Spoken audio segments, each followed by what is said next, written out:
अस्सलाम वालेकुम जी। आज का लेक्चर हमारे पास है degree of freedom, generalize coordinates और कॉन्फ़िगरेशन स्पेस के बारे में। हमने जो कोर्स शुरू किया है लैग्रांजियन मैकेनिक्स, तो वहां तक बेसिकली एक इक्वेशन ऑफ मोशन बनाने के लिए हमें कुछ बेसिक चीजें, बेसिक कंसेप्ट्स की जरूरत है। तो वो आज के टॉपिक में हम बेसिक शुरू करने वाले हैं। तो जिसमें सबसे बुनियादी चीज है डिग्री ऑफ फ्रीडम। इसी डिग्री ऑफ फ्रीडम से हम बनाएंगे जनरलाइज कोऑर्डिनेट्स। जब हमें जनरलाइज कोऑर्डिनेट समझ आ जाएंगे तो वो बुनियादी चीज समझ आएगी जो बुनियाद बनेगी लैग्रांजियन मैकेनिक्स की, दैट इज कॉन्फ़िगरेशन स्पेस। तो अब आपको समझ आएगी कि क्यों कॉन्फ़िगरेशन स्पेस लैग्रांजियन क्यों ज्यादा बेहतर है, क्या एडवांटेज होता है। तो आज ये कॉन्फ़िगरेशन स्पेस वाला टॉपिक हमें समझा देगा सारी बात। ठीक हो गया जनाब। तो शुरू करते हैं डिग्री ऑफ फ्रीडम। तो न्यूटन की जो फिजिक्स थी वो ये समझता था कि पार्टिकल स्पेस में फ्रीली मूव कर सकता है। किसी जगह पे भी आपने न्यूमेरिकल्स किए होंगे, जब आपने सिचुएशंस देखी होंगी, तो आप ऐसे ही अजम्पशन लेते हैं कि एनीवेयर इन अ स्पेस वो मूव कर सकता है। मगर ये बात इन जनरल सही नहीं है। फ्री स्पेस एक आइडियलाइजेशन तो है, मगर हकीकत में जब हम प्रैक्टिकल मामलात की तरफ आते हैं तो ऐसा नहीं होता। जैसे आप एक एग्जांपल देखें कि क्रिस्टल है, आपके पास क्रिस्टलाइन सॉलिड है, उसके अंदर जो एटम है वो लेटेस्ट पॉइंट के ऊपर दाएं बाएं वाइब्रेट कर सकते हैं बस, यानी रहना उन्होंने उसी मीन पोजीशन पे ही है। अब इसका मतलब वो एनीवेयर तो मूव नहीं कर सकते। तो अब आप यहां से समझ सकते हैं कि आपके पास एक उन पे फोर्स किया गया कि भाई आपने अपनी मोशन को यहीं तक महदूद रखना है। तो अब जो चीज मुझे समझनी है वो ये है कि कितने तरीकों से इंडिपेंडेंटली कोई सिस्टम मूव कर सकता है या ऑसिलेट कर सकता है, यानी एक सिस्टम को कितनी आजादी है, कितने इंडिपेंडेंट वे से वो मूव कर सकता है। This is called degree of freedom. अभी आगे चल के जब मैं एग्जांपल दूंगा तो आपको और अच्छा समझ आएगा। तो इसमें सबसे अहम चीज क्या है? Number of independent ways. आपके पास हजारों तरीकों से वो मूव कर सकता होगा अगर कोई सिचुएशन आती है, मगर मुझे सिर्फ कौन सी देखनी है? जो इंडिपेंडेंट है, यानी जो किसी पे डिपेंड नहीं करते। तो वो जो आपके पास आएंगे वो क्या कहलाएंगे? Degree of freedom. अभी इसमें एक आधी बात मजीद ऐड करेंगे। ये तो मैंने एक बुनियाद कंसेप्ट दिया ताकि आपको इस डेफिनेशन से ये चीज समझ आ सके कि कितने इंडिपेंडेंट वे से वो क्या कर सकता है, मूव कर सकता है, वो डिग्री ऑफ फ्रीडम है। अच्छा, अब यहां पे दो बातें मैं हाईलाइट करता हूं कि डिग्री ऑफ फ्रीडम को अगर आपको मालूम करना है तो minimum number of independent variable to require that describe the motion of system. ये जो दोनों बातें हाईलाइट की गई हैं, इनमें वाहिद फर्क एक है कि यहां पे लफ्ज वेरिएबल है और यहां पे लफ्ज कोऑर्डिनेट है। इन फ्यूचर हम लफ्ज कोऑर्डिनेट ही बोला करेंगे। तो आपके पास इसका मतलब अब क्या है कि अगर आपको डिग्री ऑफ फ्रीडम चाहिए किसी भी चीज की, पॉइंट की, मॉलिक्यूल की, ऑब्जेक्ट की, तो आपने क्या करना है? आपने इंडिपेंडेंट वेरिएबल या इंडिपेंडेंट कोऑर्डिनेट्स, अब कोऑर्डिनेट से तो आप बहुत अच्छे तरीके से वाकिफकार हैं लफ्ज से, मैं थोड़ा सा रिवाइज भी करवाऊंगा आने वाले वक्त में। तो अब आपके पास मिनिमम कम से कम आपने देखने हैं और वो इंडिपेंडेंट होने चाहिए, यानी आपने जो वेरिएबल्स जिनके सहारे किसी चीज की मोशन बतानी है, वो आपकी पोजीशन हो सकती है, वो एंगल हो सकता है, वो मोमेंटम हो सकता है। तो आपने उनकी वो कम से कम तादाद बतानी है जो इंडिपेंडेंट भी हो, जो किसी ऑब्जेक्ट, किसी भी चीज के सिस्टम की मोशन को समझा सके। अब आप यही डेफिनेशन कैसे बोलने वाले हैं? Minimum number of independent coordinates, कि आपने वो कम से कम कोऑर्डिनेट्स की तादाद बतानी है जो आप किसी सिस्टम की मोशन को कंप्लीटली डिस्क्राइब करा सकें, समझा सकें। That is degree of freedom. वो आपके पास जो कोऑर्डिनेट्स की तादाद होगी, that is called degree of freedom. वहां से डिग्री ऑफ फ्रीडम मालूम पड़ेगी। ठीक है। अब आपके पास अगर आप देखो कि डिग्री ऑफ फ्रीडम को एक और तरीके से समझाया गया है कि ये प्रॉपर डेफिनेशन है कि number of degree of freedom is smallest number of independent coordinate that must be specified in order to define the state और कॉन्फ़िगरेशन ऑफ द सिस्टम। अब कॉन्फ़िगरेशन से क्या मुराद लेते हैं? जो पॉसिबल पोजीशन होती है सिस्टम की उसे कॉन्फ़िगरेशन कह देते हैं। तो एक मैंने थोड़ा सा हाईलाइट करके बता दिया कॉन्फ़िगरेशन से क्या मुराद लेनी है। तो जनाबे वाला क्या हुआ कि आपने डिग्री ऑफ फ्रीडम की तादाद आपको पता हो यार ये कितने तरीकों से इंडिपेंडेंटली मूव कर सकता है, तो आपने क्या देखा, आपने smallest number of independent coordinates check किए कि यार ये smallest number of independent coordinates कितने होंगे इसके, जो मुकम्मल तौर पे उसकी स्टेट या उसकी पोजीशन को समझा सकें।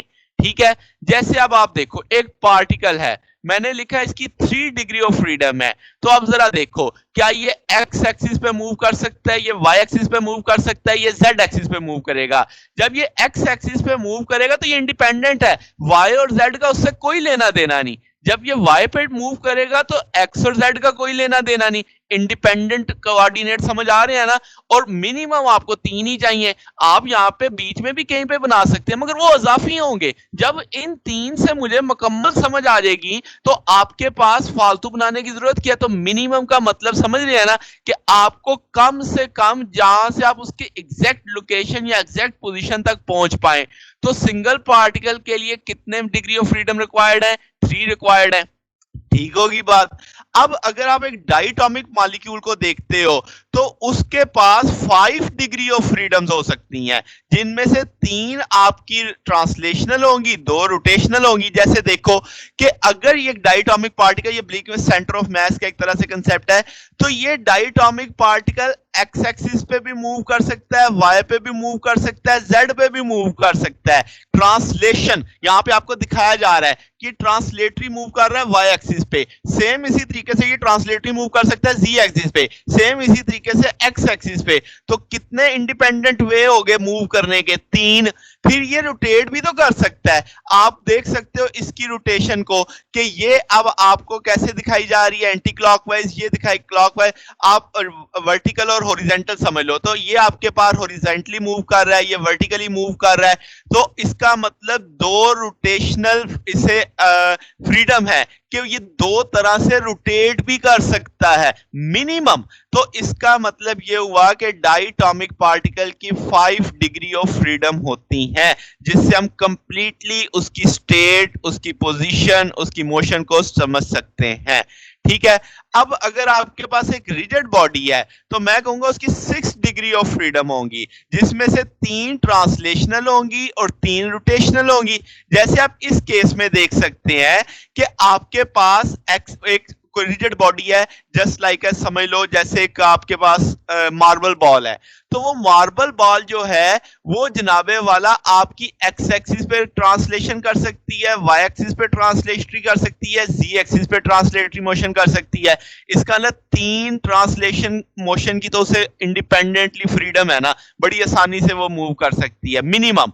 तो इसी तरीके से रोटेशन की बात करें तो वो एक्स एक्सिस पे रोटेट भी कर सकता है, वाई एक्सिस पे भी रोटेट कर सकता है, जी एक्सिस पे भी रोटेट कर सकता है। जब वो एक्स एक्सिस पे रोटेट करेगा तो हम कहेंगे रोल कर रहा है, वाई एक्सिस पे रोटेट करेगा तो पिच, और जी एक्सिस पे करेगा तो हम कहेंगे याव कर रहा है। तो इसका मतलब आपके पास 3 रोटेशनल उसे फ्रीडम है कि 3 तरीके से एक रिजिड बॉडी क्या कर सकता है, मूव कर सकता है। तो अब आपको समझ आ रही होगी डिग्री ऑफ फ्रीडम की कि minimum number of independent coordinates या इंडिपेंडेंट वेरिएबल्स जो मुझे समझा दें कि ये भाई इसको इतने तरीकों से ये मूव करेगा, तो हमें इसकी सारी समझ आ जाएगी। तो minimum number of coordinates, independent coordinates जो किसी दूसरे पे डिपेंड ना करें, वो चीज मुझे क्या देंगे, डिग्री ऑफ फ्रीडम। तो अगर आपके पास सिस्टम में n पार्टिकल हैं तो इसका मतलब उनके पास कितनी डिग्री ऑफ फ्रीडम होंगी, 3n डिग्री ऑफ फ्रीडम। जैसे आप रिजिड बॉडी की मिसाल से देख सकते हो कि n पार्टिकल, अगर पार्टिकल रिजिड है तो इसका मतलब आप 3 ट्रांसलेशनल देखोगे तो वो 3 टाइम 3n हो जाएगा, 3 रोटेशनल देखोगे तो 3n। अगर आपके पास, अब चूंकि ये कोऑर्डिनेट सिस्टम अलग हो रहा है, ट्रांसलेशन के लिए और होगा, रोटेशन के लिए अलग आएगा, तो आपके पास 3n डिग्री ऑफ फ्रीडम होंगी कितने n पार्टिकल। तो ये जो एक लाइन है ये हमारी बेसिकली आगे जानी है, जो अगले टॉपिक में हमारे पास पहुंचेगी। इससे पहले जितना ये हमने डिस्कशन की वो सिर्फ यहां तक, इस लाइन तक पहुंचने के लिए की कि n, अगर कोई सिस्टम जिसमें n पार्टिकल्स हैं तो उसके पास कितनी डिग्री ऑफ फ्रीडम होंगी, that is 3n degree of freedom. यही डिग्री ऑफ फ्रीडम मुझे बताएंगी अब अगले टॉपिक के बारे में, जिसे हम जनरलाइज कोऑर्डिनेट कहेंगे। ठीक है, तो आगे फिर वक्त चलते हैं। तो अब अगली चीज जो पढ़ते हैं वो है कोऑर्डिनेट्स। मैंने कहा थोड़ा सा रिवाइज कर लेते हैं। तो अगर आप किसी पार्टिकल की पोजीशन आर वेक्टर से बताते हैं, ठीक है, अब आपके पास मुख्तलिफ तरह के कोऑर्डिनेट सिस्टम होते हैं, जिसमें कार्टेशियन है, सिलेंड्रिकल है, स्फेरिकल है। तो अब आपके पास अगर मैं कहूं इसकी पोजीशन कार्टेशियन में बताओ, तो आप कहोगे इसके 3 कंपोनेंट होंगे एक्स वाई जी, 3 डायमेंशन में आप डिस्कशन कर रहे हैं। इसी तरह सिलेंड्रिकल में क्या आ जाएगा, रो फाई जी, और स्फेरिकल में क्या आ जाएगा, आर थीटा फाई। तो जनाबे वाला, अब आप देख सकते हैं कि यहां पे मुख्तलिफ तरह के कोऑर्डिनेट सिस्टम आ गए, जो अब सिचुएशन पे डिपेंड करेंगे मेरा प्रॉब्लम किसके साथ सूट करता है। जहां पे मुझे आसान इक्वेशन मेरी लंबी ना बने, मुझे छोटे तरीके से आसानी से हल करना है, तो मैं किस कोऑर्डिनेट सिस्टम को प्रेफर करूंगा, ये आपकी आजादी है। तो डिग्री ऑफ फ्रीडम जो होता है ये कोऑर्डिनेट, हर जौन सा मर्जी कोऑर्डिनेट सिस्टम ले लो उसमें सेम आएगा आपके पास। यानी कि अब आपके पास अगर स्फेरिकल में जितनी डिग्री ऑफ फ्रीडम आएगी उतनी ही कार्टेशियन में भी होगी, ठीक है।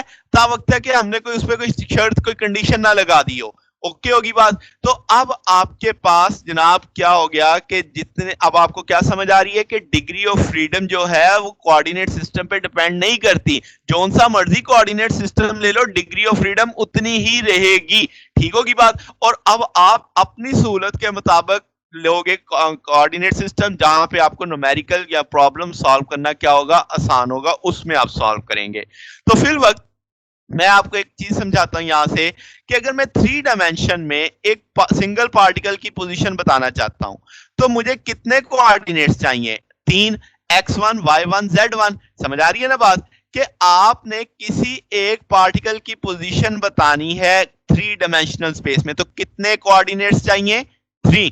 अगर आपको 2 पार्टिकल्स की पोजीशन बतानी है तो कितने कोऑर्डिनेट्स चाहिए, 6। समझ आ रही है बात।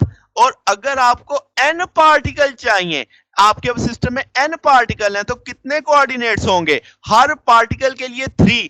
तो क्या 3n ना बन जाएंगे, क्योंकि एक पार्टिकल के लिए 3 चाहिए था, 2 पार्टिकल के लिए 6 चाहिए थे, तो n पार्टिकल्स के लिए कितने होंगे, तो वो 3n हो जाएंगे। जैसे आप देख सकते हो x1 y1 z1 एक पार्टिकल का, x2 y2 z2 एक का, x3 y3 z3 एक का, और xn yn zn। तो अगर आप ये काउंट करो तो ये आपके पास 3n, क्योंकि हर एक का 3 और टोटल n है, तो 3n टोटल कोऑर्डिनेट्स हो जाएंगे। इसका मतलब अगर आपको एक ऐसा प्रॉब्लम सॉल्व करना पड़ जाए जिसमें n पार्टिकल हो, तो वो तो जनाब ढेर ही कोऑर्डिनेट्स लग गए, वहां पे 3n कोऑर्डिनेट्स हो गए। तो अब यहां पे तो यानी एक प्रॉब्लम क्रिएट होने जा रही है जब आपके पास ज्यादा ढेर सारे आर्टिकल्स एक सिस्टम के अंदर आ जाते हैं, ठीक होगी बात। तो अब इसके लिए हमने एक लाया अमल बनाना है कि कैसे इसको डील करें। तो जनाब इसके लिए हमें चाहिए जनरलाइज कोऑर्डिनेट्स। अब जनरलाइज कोऑर्डिनेट क्या है कि any set of parameter of quantities, यानी कि आप कोई भी पैरामीटर ले लो, कोई भी क्वांटिटी ले लो। मैं क्या लफ्ज बोल रहा हूं, कोई भी पैरामीटर ले लो, कोई भी क्वांटिटी ले लो, जो किसी सिस्टम की कॉन्फ़िगरेशन यानी पोजीशन बता सके, या उसकी मोशन समझा सके, या उसकी आपके पास स्टेट समझा सके, that is known as generalize coordinate, ठीक होगी बात। तो ये जो इसमें लफ्ज बोल रहा हूं ये बहुत अहम है। सेट ऑफ पैरामीटर और क्वांटिटीज एनी कन्वीनियंट। तो आप कोई भी चीज ले लो जो बस आपके सिस्टम की कॉन्फ़िगरेशन, आपके सिस्टम की पोजीशन या स्टेट आपको समझा दे, वो चीज क्या कहलाती है, जनरलाइज कोऑर्डिनेट। अब जैसे यहां पे देखो आपके पास 3n कोऑर्डिनेट्स थे, आमतौर पे जनरलाइज कोऑर्डिनेट को q से रिप्रेजेंट किया जाता है, तो मैंने इसे क्या लिख दिया, qi। तो i की वैल्यू देखो 1 से लेकर कहां तक है, n, और n मैंने बताया था कितना होगा, 3n, यानी 3n is a capital, small n is a number. तो आपके पास n is a any number, जो कि अब मेरे पास अगर n पार्टिकल हैं तो उनका मुझे पता है कितने कोऑर्डिनेट्स बनने वाले हैं, 3n कोऑर्डिनेट्स बनने वाले हैं। तो मैंने ये हाईलाइट किया है कि n जो मैं लूंगा, जो मेरे n पार्टिकल होंगे, वो उनके कोऑर्डिनेट्स कितने होंगे, 3n होंगे। अच्छा जी, तो अब जैसे आप इसी केस को जरा यहाँ पे देखो, मैंने x1 y1 z1 x2 y2 z2 x3 y3 up to so on कर दिया है। तो आप देखो मैं इसे q1 q2 q3 q4 q5, तो ये सारे जितने कोऑर्डिनेट्स थे उसको मैंने q की सूरत में लिखा और उनको एक जनरलाइज नाम दे दिया qi। इसका मतलब मुझे ये सारे अब डिस्कस करने की जरूरत ही नहीं है। मैं जस्ट क्या बोलूंगा, क्यू आई बोलूंगा, मिनिमम नंबर ऑफ कोऑर्डिनेट्स आ गए मेरे पास जो मुझे उसकी पोजीशन, उसकी कॉन्फ़िगरेशन समझा देंगे। ठीक हो गया बात। तो जनरलाइज कोऑर्डिनेट क्या होते हैं? वो मिनिमम नंबर ऑफ कोऑर्डिनेट्स, वो मिनिमम नंबर ऑफ कोऑर्डिनेट्स जो मुझे किसी भी सिस्टम की कॉन्फ़िगरेशन समझा सकें, और वो कोई भी क्वांटिटी हो सकती है। ठीक है, अब ये चीज जो मैं बोल रहा हूं इसको थोड़ा समझते हैं। आपके पास प्रिंसिपल है कि जनाब जनरलाइज कोऑर्डिनेट्स को आपने जो चुनना है वो किससे चुनना है, तो उसके लिए कुछ हमने प्रिंसिपल बनाए हुए हैं। तो आपके पास 3 प्रिंसिपल्स हैं। पहला क्या है कि वो आपके पास स्पेसिफाई करें कॉन्फ़िगरेशन ऑफ द सिस्टम। क्या मतलब कि जो सिस्टम की कॉन्फ़िगरेशन है, स्टेट है, वो उसमें मुश्तमिल होने चाहिए। यानी कि जैसे आप यहाँ पे देख रहे हो x1, xy1, z1, तो ये x इस जगह पे है, ये y इस जगह पे है, ये z इस जगह पे है।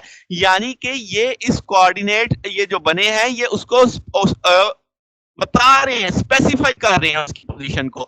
तो इसी तरीके से जो जनरलाइज कोऑर्डिनेट मैं चुनूंगा वो भी कॉन्फ़िगरेशन ऑफ सिस्टम स्पेसिफाई बताएं, यानी कि आपके वो कोऑर्डिनेट्स वहां पे हों जहां पे आप सिस्टम की कॉन्फ़िगरेशन बताना चाहते हैं। ठीक है, अब क्या जनाब, आर्बिट्रेरीली वेरी कर सकते हैं, यानी कोई रूल नहीं है। आपके पास ये सारे एक दूसरे से इंडिपेंडेंट होंगे। इंडिपेंडेंट से मुराद जैसे यहाँ पे एक्स पे अगर कोई बदलाव आता है तो उसका वाई और जेड से कोई ताल्लुक नहीं है, तो ये इंडिपेंडेंट है। तो इसी तरह वो भी इंडिपेंडेंट होंगे, मगर इस दौरान हमें बस ख्याल रखना है कि सिस्टम पे कोई वायलेशन ना आए, यानी सिस्टम पे जो रिस्ट्रिक्शन अगर कोई लगी हुई है तो वो नहीं होनी चाहिए अगर इंडिपेंडेंस देखते हुए। क्या मतलब, अब इसको अगर हम देखें तो आप उनके बीच में कोई फंक्शनल रिलेशन नहीं होना चाहिए कि एक्स के बदलने से वाई पे ही आएगा या वाई के बदलने से जेड पे आएगा, ऐसा कोई भी शर्त नहीं होनी चाहिए। अब सादा सी बात है, अगर आप उनमें से एक को निकाल दें तो बकिया भी अभी स्टिल उसकी स्टेट बता रहे हो, यानी आपके एक के निकालने से कोई फर्क नहीं पड़ा क्योंकि वो इंडिपेंडेंट है। तो आपके जो बकिया रिमेनिंग कोऑर्डिनेट्स हैं वो अपना काम कर रहे हो। तो इसी तरीके से आपके पास कोई उसमें खास बात नहीं है, कोई रूल नहीं है उनको चुनने का, यानी कोई यूनिकनेस नहीं देखनी, आपने कोई खास चीज नहीं देखनी। जैसे आपने कहा था एक्स वाई जेड में वो परपेंडिकुलर टू ईच अदर होने चाहिए, तो इस तरह की कोई यूनिकनेस नहीं है उनकी चॉइस के अंदर। तो ये 3 मुद्दे की बातें थी जब आप जनरलाइज कोऑर्डिनेट बनाते हैं। क्या चीज के भाई आपका जो कॉन्फ़िगरेशन सिस्टम है उनको वो समझाएं, यानी उसको वो बता सकें। तो इस तरीके से आपने जो चुनने हैं वो एक दूसरे पे इंडिपेंडेंट होने चाहिए, और वो उन कहीं पे भी आप बना सकते हैं। फिर आपके पास उनकी चॉइस में कोई यूनिकनेस, कोई खास चीज का ध्यान नहीं रखना, तो ये चीज आपके पास होती है। अब इसकी जब हम प्रॉपर्टीज देखते हैं तो आपको समझ आती है कुछ और बातें। तो जनाब आपके पास हम कहेंगे कि भाई कितने जनरलाइज कोऑर्डिनेट हो सकते हैं, न्यूमेरिकल अगर कोई आ रहे हैं तो आपने परेशान नहीं होना, जितनी डिग्री ऑफ फ्रीडम थी उतने जनरलाइज कोऑर्डिनेट। समझ आ गई। अब अगर मैं आपको थोड़ा सा पीछे लेके जाऊं तो आपके पास जब एन पार्टिकल आए थे तो कितनी डिग्री ऑफ फ्रीडम थी? 3n। तो यहां पे आपके पास कितने कोऑर्डिनेट्स थे? 3n। तो जब n पार्टिकल्स होंगे सिस्टम में तो डिग्री ऑफ फ्रीडम कितनी हो जाएंगी? 3n। तो कोऑर्डिनेट्स आपके पास जो बनेंगे जनरलाइज कोऑर्डिनेट वो भी 3n तक जाएंगे। देखा आपने, ये चीज समझ आई आपको? तो जितनी डिग्री ऑफ फ्रीडम थी उतने ही जनरलाइज कोऑर्डिनेट बने। क्लियर? जितनी डिग्री ऑफ फ्रीडम थी उतने ही आपके पास क्या आए? कोऑर्डिनेट्स आए। ये एक बात ध्यान में रख लेनी है आपने कि डिग्री ऑफ फ्रीडम जितनी होंगी उतने ही आपके पास जनरलाइज कोऑर्डिनेट होंगे। फिर क्या जनाब, आप जनरलाइज कोऑर्डिनेट्स में कोई भी क्वांटिटी ले सकते हैं, बस वो हमें अपनी मोशन को समझा दे, यानी जो मोशन में बदलाव आ रहा है, जो स्टेट में बदलाव आ रहा है वो मुझे समझाए। कोई भी चीज ले लो, जरूरी नहीं है कि आपने लेंथ और थीटा ही लेना है, क्योंकि आप आमतौर पे जो स्फेरिकल कोऑर्डिनेट्स पढ़ते हैं, कार्टेशियन पढ़ते हैं, तो पोजीशन के लिहाज से लेंथ आ जाती है, थीटा आ जाता है, थीटा की चेन के लिहाज से आप पोजीशन बता रहे होते हैं, मोशन बता रहे होते हैं। तो अब जरूरत नहीं है, अब आप कोई भी क्वांटिटी ले सकते हैं। तो समझ आ गई बात? यानी वो जो कोऑर्डिनेट का कंसेप्ट है ना उससे बदला जा रहा है, जनरलाइज किया जा रहा है। एनी क्वांटिटी जो मुझे मोशन समझा दे वो मेरी जनरलाइज कोऑर्डिनेट में शुमार हो सकती है। फिर अगली बात कि जनरलाइज, ये बड़ी अहम बात है कि जनरलाइज जरूरी नहीं कि वो कार्टेशियन कोऑर्डिनेट ही हो। आपके पास आप कोई भी कंडीशन लगा सकते हो जो कन्वीनियंटली आपके चॉइस यानी आपको सॉल्यूशन में लाने में आसानी दे आपको, आप उसको कोऑर्डिनेट सिस्टम बना लो, कोऑर्डिनेट बना लो, सिस्टम तो नहीं बोलना चाहिए। तो अब ये जो बात है, यही जो बात अभी मैं कर रहा था कि आपके पास जनरलाइज कोऑर्डिनेट्स के लिए कोऑर्डिनेट जो हमारे ज़हन में असल में कोऑर्डिनेट फंसा हुआ है ना, वो आप सिस्टम के लिहाज से रेक्टेंगुलर कोऑर्डिनेट सिस्टम या कार्टेशियन उसके साथ स्फेरिकल के साथ, तो इन यूजुअल सेंस में ये कोऑर्डिनेट भी नहीं है क्योंकि ये सिस्टम नहीं है, ये जस्ट जनरलाइज कोऑर्डिनेट है। ये कोई जनरलाइज कोऑर्डिनेट सिस्टम नहीं है, ये सिर्फ जनरलाइज कोऑर्डिनेट है। ये एक लफ्ज जो मैंने यहां पे लिखा है, ये समझना है कि ये कोई सिस्टम नहीं है, ये जस्ट कोऑर्डिनेट्स हैं जो मुझे किसी भी चीज की मोशन समझा देंगे। ठीक होगी बात? तो आप जैसे कह सकते हो ये कोई जैसे आप मोमेंटम को भी जनरलाइज कोऑर्डिनेट में कंसीडर कर सकते हो, और ऐसी क्वांटिटी भी जिसकी कोई फिजिकल इंटरप्रिटेशन नहीं है उसे भी जनरलाइज कोऑर्डिनेट शुमार कर सकते हो। ठीक होगी बात? तो अब आपके पास इसका एडवांटेज जरा समझ लेते हैं कि जब हम जनरलाइज कोऑर्डिनेट्स को पढ़ेंगे, जब हमने चूंकि इक्वेशंस बनानी है, हमने ऐसे ऑब्जेक्ट्स को स्टडी करना है जो ढेर जैसे n number of particle system है, तो अब आपको जनरलाइज कोऑर्डिनेट आपकी मदद करेंगे। तो आपके पास जो इक्वेशन ऑफ मोशन है वो ज्यादा आसानी से हल हो जाएंगी, जब बजाय जैसे हमने रेक्टेंगुलर में पढ़ा हुआ है तो वहां पे थोड़ा एन सिस्टम को डील करना टफ टाइम होगा, जबकि जब हम जनरलाइज कोऑर्डिनेट में आएंगे मैकेनिक्स के अंदर तो हमारे लिए सॉल्यूशन बनाना बहुत आसान हो जाएगा। क्यों? क्योंकि जो भी मैं कोऑर्डिनेट लूंगा वो किसी दूसरे पे डिपेंड ही नहीं कर रहा, आप एक की वैल्यू देख के उसके लिहाज से उसे सॉल्व कर लोगे, तो आपको एक इक्वेशन से दूसरी इक्वेशन के अंदर या एक पैरामीटर से दूसरे पैरामीटर का डिपेंडेंस देखने की जरूरत नहीं होगी। तो आपके तमाम कोऑर्डिनेट्स इंडिपेंडेंट है, सॉल्यूशन सॉल्व करना आपके लिए आसान होगा। तो यही जो इक्वेशन ऑफ मोशन बनेंगी वो हमारे लिए क्या कहलाएंगी? लैग्रांज इक्वेशन ऑफ मोशन कहलाएंगी। अब चूंकि सिस्टम यहां तक तो मैंने सिर्फ पोजीशन समझाई ना कि आपने किसी की स्टेट देखनी है, अब अगर वो स्टेट चेंज होती है तो आप क्या करोगे? टाइम डेरिवेटिव लोगे उस कोऑर्डिनेट का, जो भी जनरलाइज कोऑर्डिनेट लिया हुआ है आपने, तो टाइम के लिहाज से उस जनरलाइज कोऑर्डिनेट करोगे तो वो वेलोसिटी कहलाएगी, जनरलाइज वेलोसिटी। अब ये वो वाली वेलोसिटी नहीं है जो rate of change of displacement में है। क्यों? क्योंकि जनरलाइज कोऑर्डिनेट में आप कोई भी चीज ले सकते हो, मोमेंटम ले सकते हो, कोई भी पैरामीटर ले सकते हो, तो नाम इसका जनरलाइज वेलोसिटी है, जो सिर्फ ये बता रहा है कि वो पैरामीटर टाइम के लिहाज से जब चेंज होगा तो उस चीज को हम जनरलाइज वेलोसिटी बोलेंगे।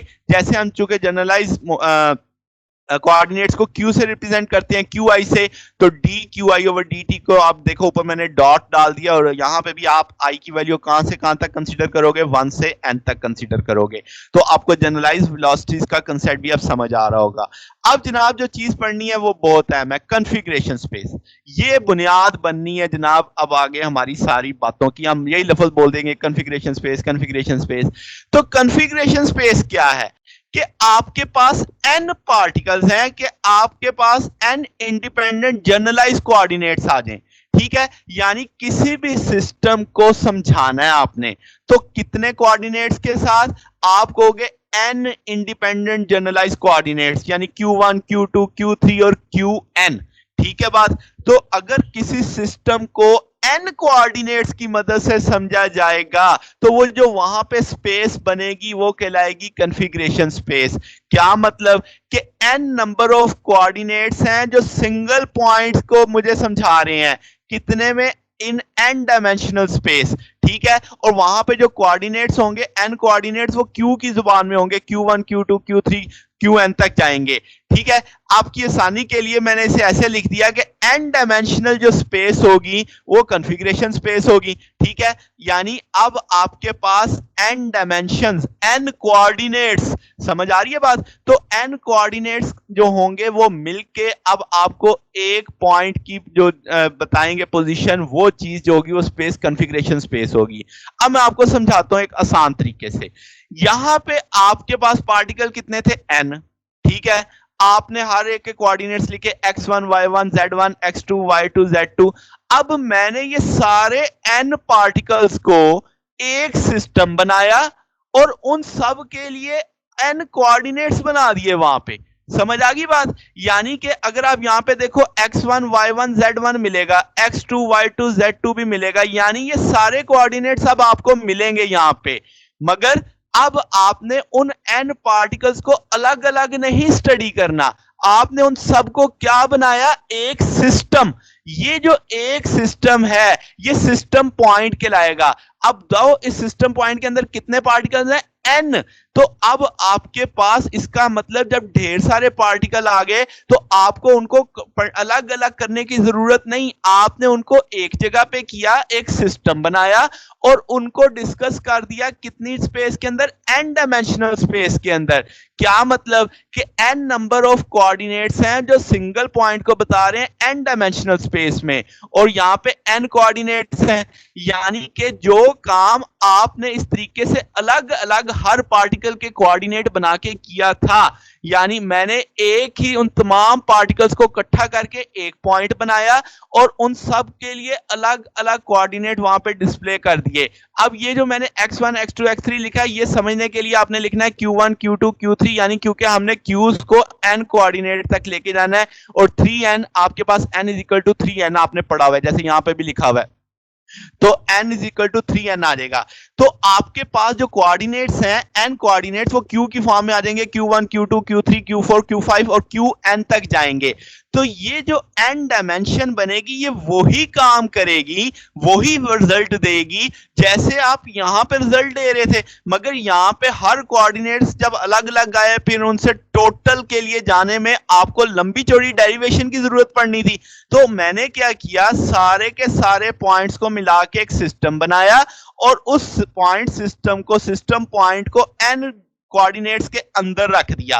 अब जब मैंने उसे n कोऑर्डिनेट्स के अंदर रखा तो वहां पे एक स्पेस बन गई जो n डायमेंशनल स्पेस है, जिसे मैं कॉन्फ़िगरेशन स्पेस कहता हूं, और यहां पे हर डायमेंशन एक कोऑर्डिनेट के साथ जाहिर की गई है। तो उम्मीद है समझ आ रही होगी आपको कि अब आपको जब ढेर सारे पार्टिकल आ जाएं, जैसे 3 आ गए, मिसाल दे रहा हूं, सिर्फ 3 पार्टिकल होते तो आप तीनों को बनाते एक सिस्टम और उसको एक ऐसी जगह रख देते जहां पे अब आपके कितने हैं, Q1 Q2 Q3 Q4 Q5 Q6 Q7 Q8 Q9, यानी Q9 आप कोऑर्डिनेट्स बना देते। वो 9 कोऑर्डिनेट्स मिलके एक सिस्टम को डील करेंगे, यानी उन तीनों पार्टिकल्स को अलग अलग डील करने की जरूरत नहीं है, उनको एक सिस्टम बनाओ और उनको उतने कोऑर्डिनेट्स के अंदर रख दो। जैसे यहां पे n पार्टिकल थे तो मैंने n कोऑर्डिनेट्स बना दिए, तो वो n कोऑर्डिनेट्स वाली जो स्पेस है वो क्या कहलाती है, कॉन्फ़िगरेशनल स्पेस कहलाती है।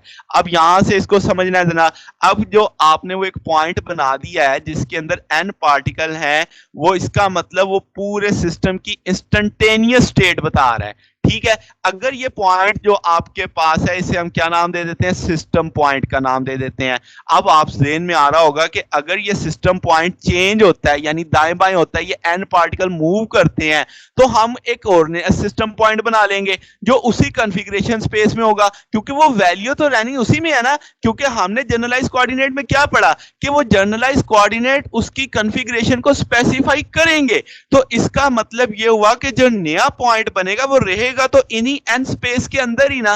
तो अब इसका मतलब आपके पास सिस्टम पॉइंट जब मूव करेगा कॉन्फ़िगरेशन स्पेस में, तो एक पॉइंट से दूसरे पॉइंट, तीसरे पॉइंट में, तो एक कर्व सी ट्रेस करता चला जाएगा, रहेगा वो उसी कॉन्फ़िगरेशन स्पेस के अंदर ही।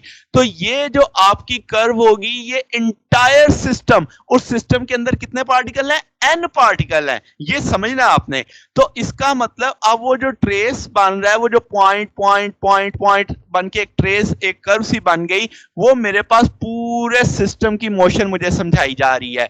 तो आपके पास ये जो मोशन सिस्टम है, आप कहेंगे ये कॉन्फ़िगरेशन स्पेस के अंदर एक पाथ बना रही है, ठीक है जनाब। तो जैसे हमने कहा था कि भाई जनरलाइज कोऑर्डिनेट जरूरी नहीं कि पोजीशन हो, तो आप इनको किसी भी चीज से आप इसे अच्छा, आपके ज़हन में वो एक फिजिकल 3 डायमेंशनल स्पेस नहीं आनी चाहिए, क्योंकि कॉन्फ़िगरेशन स्पेस आपकी हकीकत में तो होती नहीं है, आप जस्ट इमेजिनेशन में है कि आपने n कोऑर्डिनेट्स लेके उसके अंदर पूरे सिस्टम को मूव करवाना शुरू कर दिया है, ठीक है। तो अब आपके पास ये आखिरी लाइन बहुत अहम है कि आपके पास जो पाथ ऑफ सिस्टम पॉइंट है वो n डायमेंशनल कॉन्फ़िगरेशन में है। ये से इस पॉइंट को मूव करके समझना मुझे सिस्टम को मूव करके समझने में आसानी है। यानी कि वो एक्चुअली n पार्टिकल हैं जिनकी n डिग्री ऑफ फ्रीडम थी, यानी 3n डिग्री ऑफ फ्रीडम थी, उनको विजुअलाइज कर रहे हैं एक पॉइंट के अंदर। उस पॉइंट के अंदर वो सारे आपके n पार्टिकल्स हैं जो एक सिस्टम पॉइंट बना रहे हैं, जो n डायमेंशन के अंदर क्या कर रहा है, मूव कर रहा है। तो अब आपके ज़हन में कंसेप्ट क्या बन गया कि n डायमेंशनल जो स्पेस होगी जिसमें n कोऑर्डिनेट्स हैं, उसके अंदर आपने अब एक पॉइंट रख दिया। वो पॉइंट हकीकत में क्या है, वो एक सिस्टम है जिसके अंदर ढेर सारे ऑब्जेक्ट्स हैं, n ऑब्जेक्ट्स हैं। तो वो अब पॉइंट जब मूव करेगा तो आपको हर पार्टिकल हर अलग अलग डिस्कस नहीं करना पड़ेगा। आप ओवरऑल n कोऑर्डिनेट्स की मदद से उसकी सारी इक्वेशनें बनाओगे, उसकी वेलोसिटी डिस्कस करोगे, उसके फोर्स डिस्कस करोगे। तो ये चीज होगी कि जब आप ढेर सारे ऑब्जेक्ट्स के साथ डील कर रहे होते हैं तो मेरे लिए जो कॉन्फ़िगरेशन स्पेस है यानी n डायमेंशनल स्पेस है वो मेरी बहुत मदद करती है। यानी मेरे लिए इक्वेशन छोटी हो जाएगी कि बजाय मैं n पार्टिकलों को डील करूं मैं एक सिस्टम पॉइंट को डील करूंगा। वो सिस्टम पॉइंट जैसे मूव करेगा मैं आपके पास इसका मतलब वो सारे का सारा जो n पार्टिकल का सिस्टम है वैसे बिहेव कर रहा है। ठीक होगी बात। तो ये जनाब आपके पास कॉन्फ़िगरेशन स्पेस का कंसेप्ट था। अगर आपको इसमें कोई बात ना समझ आई हो, कोई डाउट हो, कोई कंसेप्ट क्लियर करना हो तो नीचे कमेंट्स में पूछ सकते हैं। वीडियो अच्छी लगी हो तो वीडियो को लाइक कीजिएगा, दोस्तों के साथ शेयर कीजिएगा और चैनल को भी सब्सक्राइब कर दीजिएगा। अब तक के लिए इतना ही, बाकी इंशाल्लाह फिर नेक्स्ट देखेंगे। ओके, अल्लाह हाफिज।